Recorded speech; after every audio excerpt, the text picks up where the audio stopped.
What, you haven't remarried yet? My ex-husband insulted me by calling me an uneducated fool and eloped with a younger woman. Upon seeing me after 10 years and noticing that I had kept my maiden name, he said condescendingly, "If you want, I can take you back." What kind of way to speak is that? Idiotic. It seems like I need to teach him the reality. Do you know what the most common surname in the US is? The answer is Smith. Apparently, there are about 1.9 million people with the surname Smith in the US. My surname used to be Smith before I got married. My name is Sophia. Right after graduating from high school, I moved to New York and ended up working for a company there. My ex-husband, Dylan, was a colleague at that company. He was 10 years older than me, and to me, who had just graduated from high school, he seemed very mature and reliable. He took great care of me when I was still in my teens. I was very fond of him, and it didn't take long for us to start dating as we became conscious of each other. He patiently accepted my whims and always escorted me smartly on our dates. Being a salesperson, he was refreshing to look at and handsome, and I fell for him more and more. After a year of dating, he proposed to me. I was just turned 20 at the time. There was a significant age gap, so people around me said, "You should think it over." But I loved him for his maturity and couldn't imagine marrying anyone else, so I decided to go through with it. Love is blind, or so they say. Looking back, I regret not living together before getting married to see his true colors. But at that time, I was truly happy, delighted to come home to the same house as Dylan, and above all, thrilled to share his last name. Until then, whether at work or school, whenever someone called him Ms. Smith, multiple people would respond. Yes, and I had to write my full name when everyone else could just write their last names. His last name wasn't that rare, but I was glad to be free from such nuisances. Let's get back to talking about my married life with Dylan. Initially, it was truly blissful. I continued to work even after getting married, but since it's not ideal for a couple to be in the same department, I was transferred from sales to an administrative position. I didn't have a strong attachment to sales, so this was no problem at all.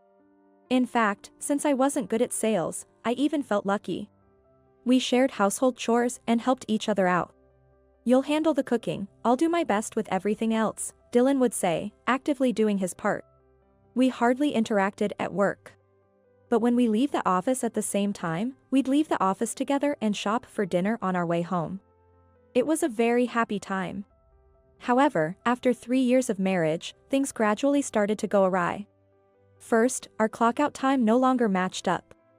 Where we used to go home together at least once a week, I started getting messages like, "I have to work late," or "I have a drinking party with clients."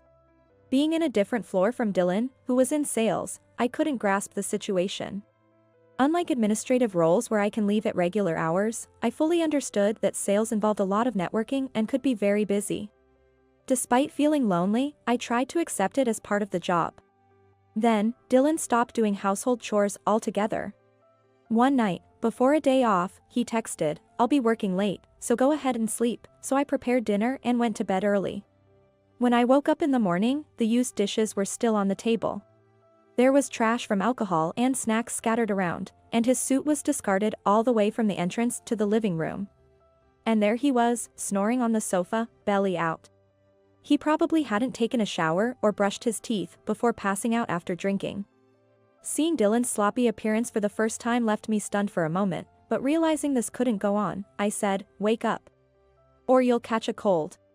He sluggishly got up, clicked his tongue, and muttered, "Clean up before you say anything, it's disgusting. This is just like a low-educated woman," and quickly went to take a shower. I was shocked by his harsh words, but acknowledging the room was in a terrible state, I cleaned up before he came out of the bath.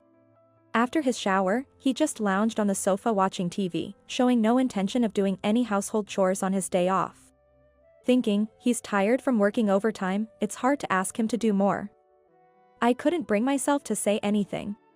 My distrust towards Dylan grew stronger.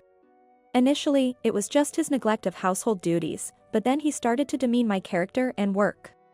One day, as I was doing chores with Dylan lounging around, he sighed and said, "You've got it easy with your job, no overtime." And then, well, sales might be too hard for a high school grad. Maybe you could have landed contracts by sleeping around for business when you were fresh and young, but you're rounding up to 30 now, right? It's impossible now. Though, I married you for your youth, and you aged so quickly. It's like a scam, really a scam. A scam for aging? That makes no sense. Sure, rounding up I'm 30, but you're even 40. Everyone ages, it's only natural. When I said that, Dylan suddenly threw the remote he was holding against the wall and started yelling. Women just deteriorate with age, but men get better with age. Don't compare. I was so scared by his outburst that I froze and couldn't speak. You can't even rebut my logical argument. Typical of an uneducated woman to be so presumptuous towards a man. With that, he stormed off and didn't come back that day. From then on, he would start yelling about anything. Even though you come home on time, cleaning and meals are half done. Low-educated people really can't get anything right. Apologize me. Who do you think is providing the food you eat? Why should I apologize? I work full-time too. Providing food with whose earnings? Lately, since you haven't been contributing financially, it's been my earnings we're living off. There's so much I want to say, but I'm too scared to speak up when he starts yelling. An uneducated high school grad woman should just quietly serve your husband. Now that you're not young anymore. Remember that all you're good for is household chores. You, old woman. He said, looking down at me smugly as I silently hung my head. Then, one day. When I came home from work, the lights were on in the house. Had Dylan come home early? I thought it was unusual as I opened the door, only to find unfamiliar women's shoes next to Dylan's. A guest, perhaps? I had a bad feeling. I'm home. As I opened the living room door, there was Dylan, sprawled on the sofa with a young, beautiful woman I'd never seen before. Leaning on his shoulder. Who might you be?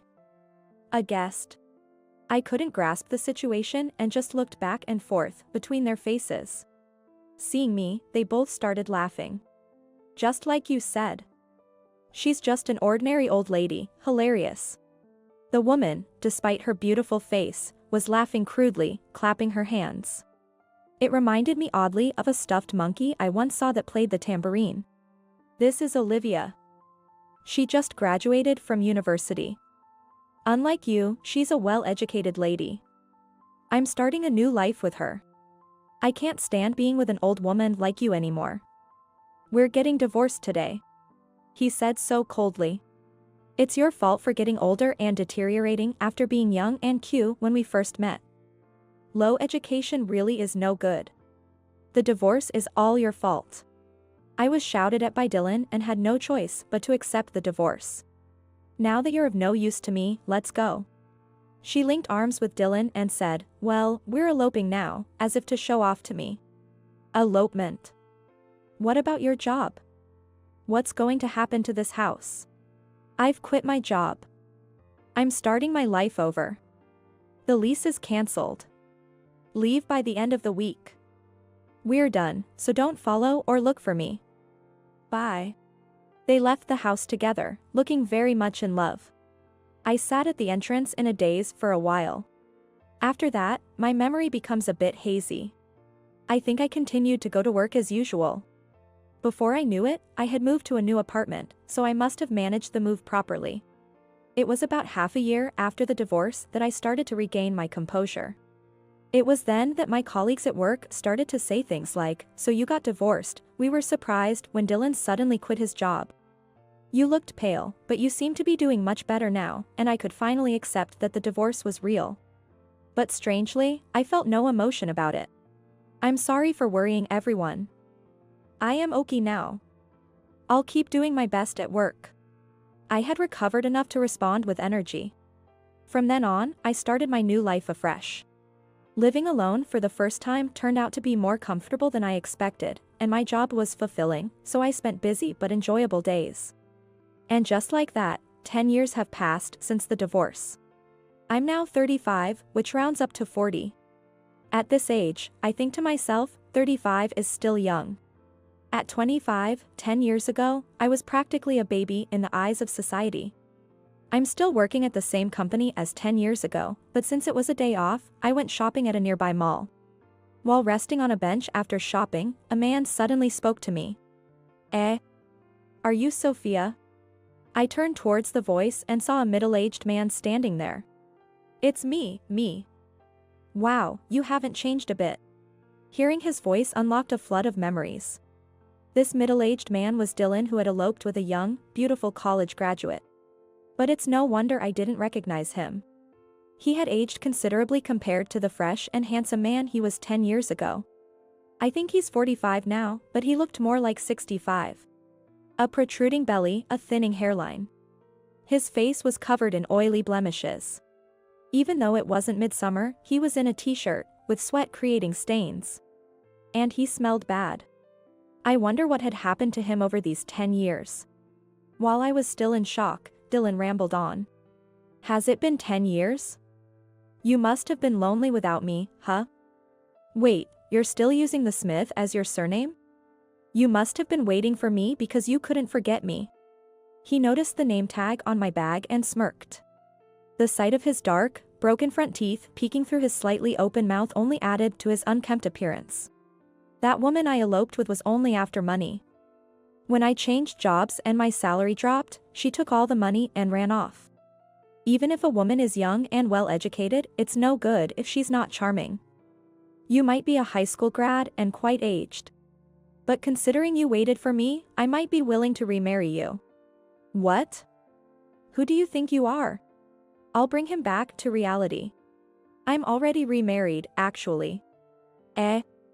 No, that's a lie. You're still using your maiden name, aren't you? Dylan raised his voice in disbelief.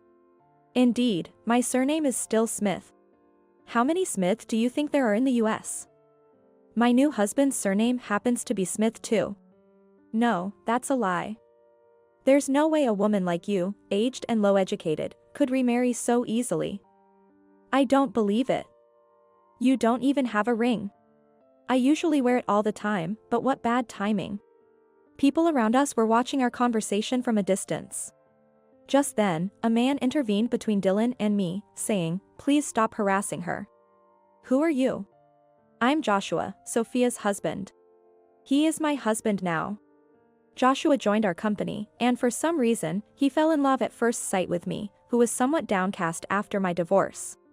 Despite swearing off marriage and romance, I was drawn to his kind nature and ended up remarrying. He happens to be the same age as me. A former rugby player, he has a very large build. Joshua? That's not what I'm asking. Sophia, leave that guy and come back home right now. Startled by Joshua's sudden appearance, Dylan blustered and shouted while clearly rattled. The divorce was all on your terms. After all the ridicule, there's no way I'm going back to how things were. I used to freeze up and lose my voice when yelled at, but Joshua gave me the courage to firmly refuse. Dylan seemed taken aback by my response, his eyes bulging and his body trembling. His hands clenched into fists, looking as though he was about to throw a punch at any moment. Then a voice rang out, "Don't bully mommy." The voice belonged to my daughter, Emma. "Hey, it's dangerous, I told you to wait over there." When Joshua tried to hold her back, she protested, "Mommy is being bullied. I hate that man. Go away," and she tried to confront Dylan. Witnessing Emma's resolute stance, Dylan just gaped, speechless. What? No way, you didn't just go. You had another man's child. It's none of your business what Sophia does or where she goes after divorcing you, Joshua stated calmly.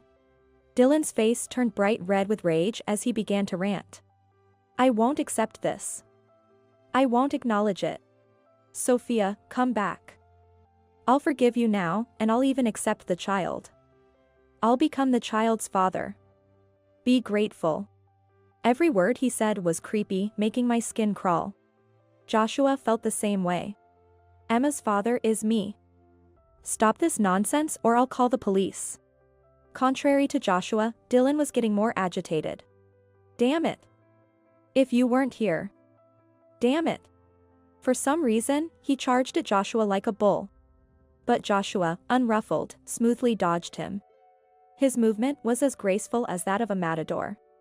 As for Dylan, unable to stop his momentum, he rolled on the ground. Fortunately, no one was in his path. Sophia. I'm saying I'll forgive you now. Lying on his back, Dylan was fuming mad. He didn't seem capable of getting up, but given his energy, it didn't seem too serious. As Joshua and I exchanged glances, wondering what to do, a security guard came over and surrounded Dylan. It appears someone who witnessed the commotion had called for help. We're sorry for causing a disturbance, we apologized, to no one in particular. Let's go home, Joshua said, putting his arm around me, but I was too shocked to move. Mommy, let's go. Let's go home. Realizing Emma was tugging at my clothes brought me back to reality. Damn it. Don't forget this. We heard Dylan howling behind us, but we didn't look back as we left. Later on, I found out that someone who worked at the same company as Dylan was among the witnesses at the mall. His misdeeds became widely known within the company, and with no place left for him, he was forced to resign. He used to be a high-performing salesperson, but with his condescending attitude, re-employment might be difficult. What goes around comes around. I was somewhat amazed that karma truly exists. But if bad deeds come back to haunt you, then surely good deeds will too. I want to live my life loving and caring for those around me as much as I can. And never forget to be grateful. That's what I believe. Mommy. I'm hungry. Is dinner ready yet? Alright, it'll be ready soon, just wait a bit. I hastened my cooking in response to Emma's urging. I prepare dinner while watching Joshua play with Emma. It's my happiest time.